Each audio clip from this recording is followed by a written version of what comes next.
some of these guys that are struggling, we used to go through lulls and all with junk doctors, and I remember, you'd sit there and you'd get worried and depressed. You think the whole thing's going to fall apart.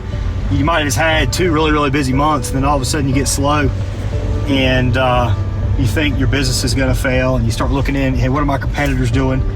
You view their website, you try to figure out what their schedule is, and then, as soon as you see them riding around, if you have a day where you don't have a job and you see them riding around, well, you get worried, and you'll drive yourself crazy. So really, you really just need to let everybody know, when it gets slow, when you have these random weeks, don't go crazy making changes. That's really almost the worst time to make changes to Google Ads campaigns and all, Mm-hmm.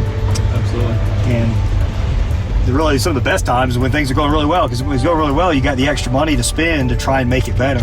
So most people, they wait until it's just a terrible time they don't have the money to spend on advertising. They wait until it gets bad. They're like, well, I need to advertise to get work. No, you need to advertise all the time when you're slow and you're busy. And when you're busy, spend the most time then trying to figure out what's really working, and that way you get your money saved up and you have money to spend on advertising when it gets slow.